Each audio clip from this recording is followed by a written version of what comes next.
and welcome to Sharing the Light. Thank you for joining us. If you are visiting the Fort Lauderdale area as we move into the summertime here at the Sunshine Cathedral, we invite you to worship with us on Sunday mornings at 9 or 10:30 a.m.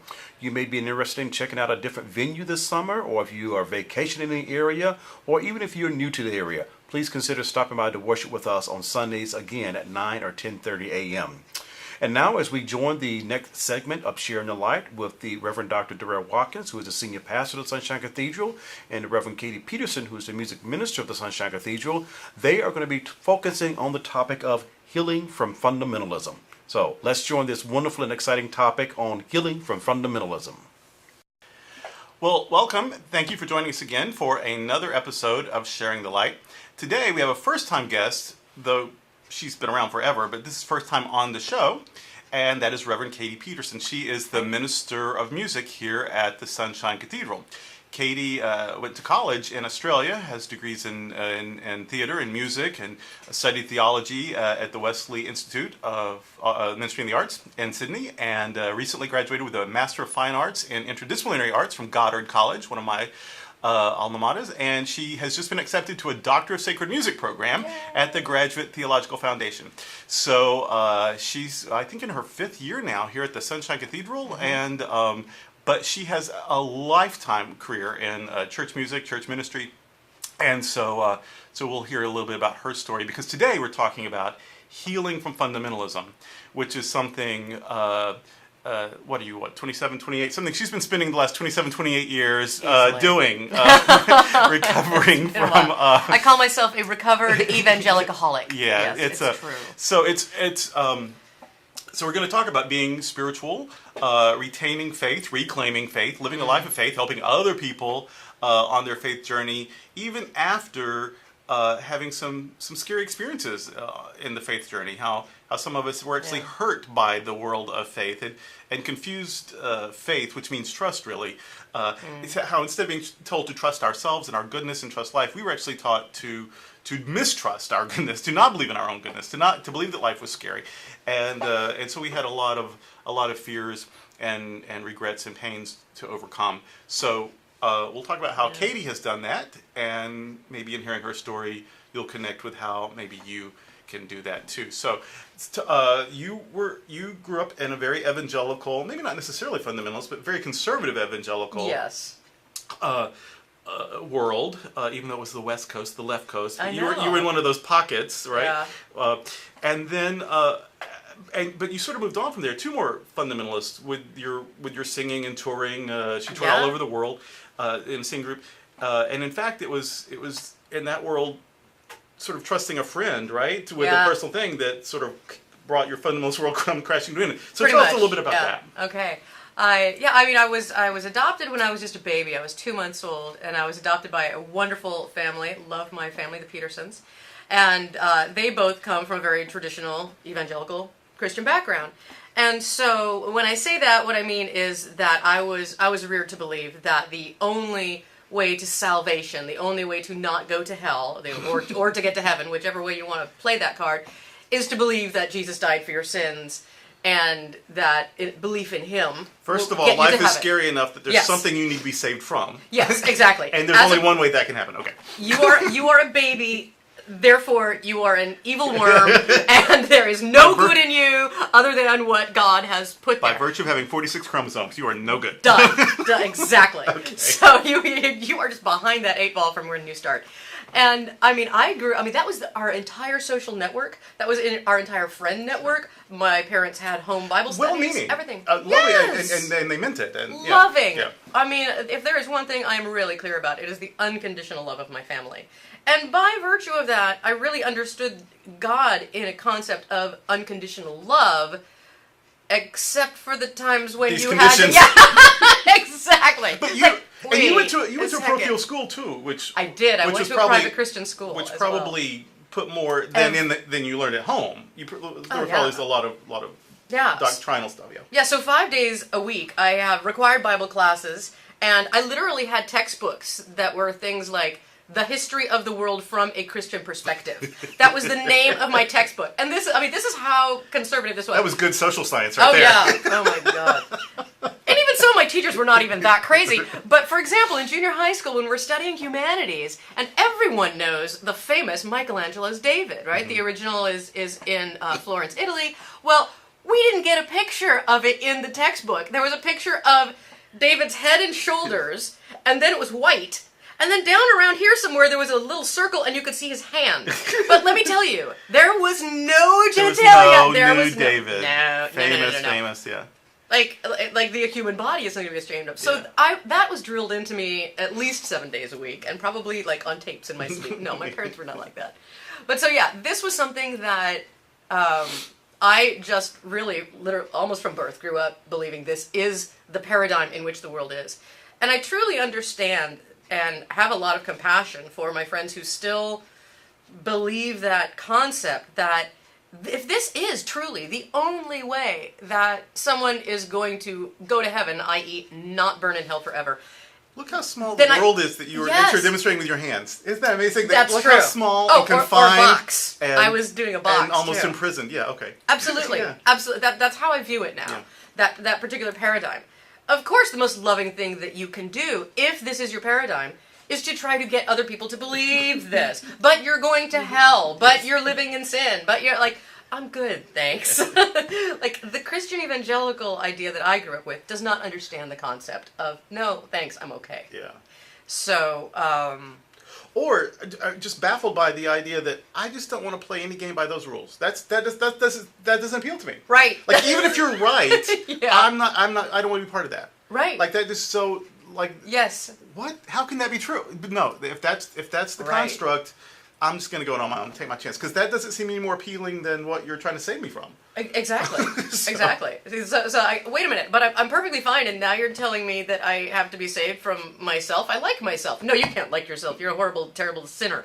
So, one of the interesting things, there were a lot of components that all had to come together for me. One of the things I really appreciated from my Bible study in college, too, or it may have been earlier, is that the original word for sin in the New Testament scriptures, and I have to ask Durrell, because apparently a lot of the things I was taught aren't there! We'll go into that later. But that sin is an archery term. Archery or hunting. Okay, and it means you did not hit the bullseye. Right. Or And the bull. Or the stag. Right. Yeah. You didn't hit You your didn't hit what you were target. aiming at. Yeah. So sin, in its initial concept, is you just didn't hit what you were aiming for.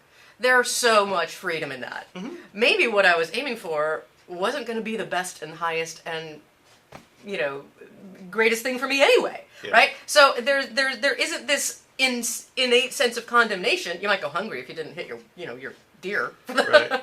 but there is a lot of freedom in the Bible But that isn't taught. You're a musician. What if the first time you hit a clunker on the piano or on the guitar or when you were singing, what if you're just like, you learn from those mistakes. Yes. What you didn't do well is what you see you need to work on so you do better. So it can be a very positive thing to not knock it out of the park the first time, because Right. that's the growth. That's your growing curve. Right. Yeah. Yeah. Either you're going to practice again and play it the way that the composer originally intended it, or you've just discovered something completely different and you think, oh my gosh, if I change to a minor 7 there and take it out of the diatonic key, and you can go all kinds of different directions.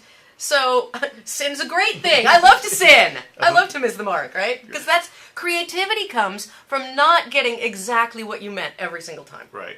Yeah, which is, of course, almost the definition of jazz. If you hit it once, it's a mistake. If you hit it twice, you're a genius. Yeah, exactly. It's I meant to do jazz. that. Exactly. Yeah, just hit it harder. Yeah, there's this growth curve, and there's this learning, and that's all sort of exciting. That's or it can be. And we forget, we think about judging. You're going to be judged. You're going to be judged.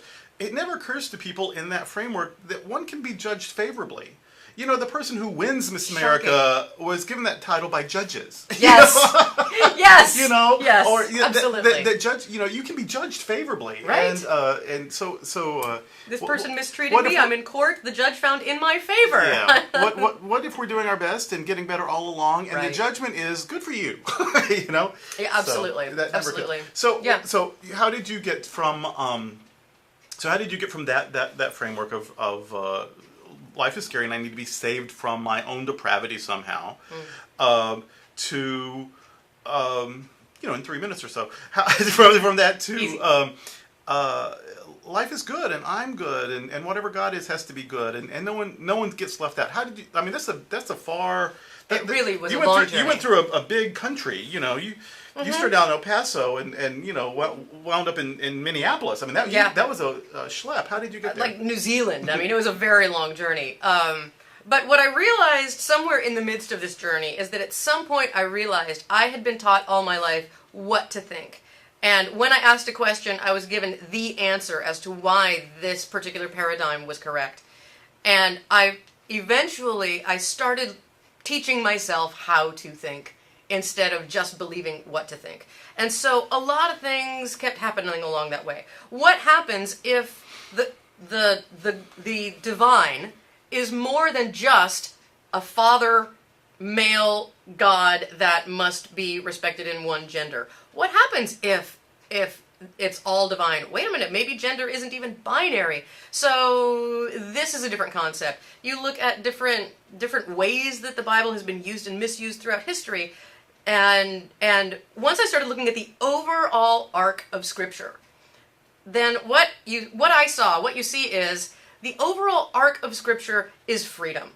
All the spiritual teachers really do teach the same thing, even though in my evangelical world I was told that they don't. And what did people of faith do before there was a Bible? I mean, you know, the Bible the New Testament is codified pretty late. I mean, hundreds of years after Jesus. Not until the Council of Trent was it? Well, there's a canon.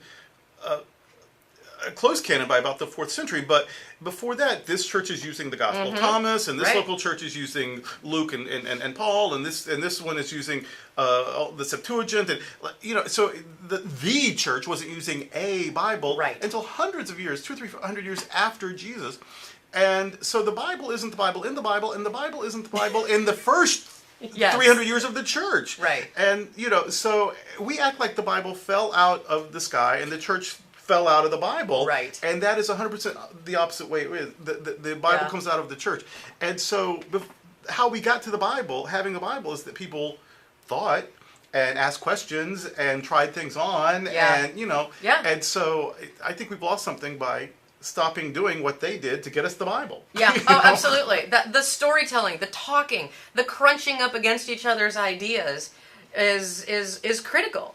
My biggest paradigm shift came, like we talked about earlier, instead of believing that from infancy I was but a sinful worm. What happens if I flip that completely over and say, people are inherently good. We inherently want to help the person who tripped and fell down and say, oh, let me help you get back up. You just bend over to pick up the cereal that the little old lady dropped in the grocery store. We're good in our essence. And so really embracing that. And then, honestly, one of the concepts of atheism really helped me in my journey. And that is the concept, and I'm badly paraphrasing perhaps, but this is what we have. So we need to treat each other well. We need to live our best lives. We need to put our hand out and feed the child. We need to put our hand out and house the homeless. And in its essence, that is a heart of Christianity too, right? If I do not comfort the widow, if I do not visit the sick, then who does? Yeah, well, God does for us, God does through us. Exactly. Our hands are God's hands. So decided, get out there and do it. I remember the 90s. I remember I was reading an old book from like the 60s, and it was a Unitarian book, even before Unitarian Universalist. I think it was just, or maybe it was when they first joined to become the UUA. And I was reading something, and it was talking about the afterlife, and it said, if there is an afterlife, the best way to prepare for it is to live this one well. Sure. And if there's not an afterlife, then living this one well means we didn't waste the chance we had. Yes. That we can take an afterlife out of the picture. That it's not about trying to get entrance into the country club later. That if there is something else, we prepare for it just like anything else by working up to it, and that means living well here. And if there's not anything, then we won't have wasted our one shot. It's all the same. This is what we have now. Living well now is what it's about. And religion should help us do that, not help us avoid that for some later thing that may or may not exist. Religion should help us live well now, be good to ourselves, be good to each other. And maybe just taking the afterlife out of the equation is the first step to healing from fundamentalism. Oh, absolutely. And taking that for me, the afterlife concept is inextricable with fear. Right? I am living my best life. I am involved in social justice because I want to, because it's the right thing to do, because I love other Fear humans. is what we need to be saved from. Yes, So- exactly. I'm not motivated from the fear of, oh, if I don't do it, God's mad at me or whatever. Well, so that's a good start. There is healing from fundamentalism. It's not a quick trip maybe, but it can start right now. So thanks for joining us again on this episode of Sharing the Light. Thank you for joining us for another great episode of Sharing the Light.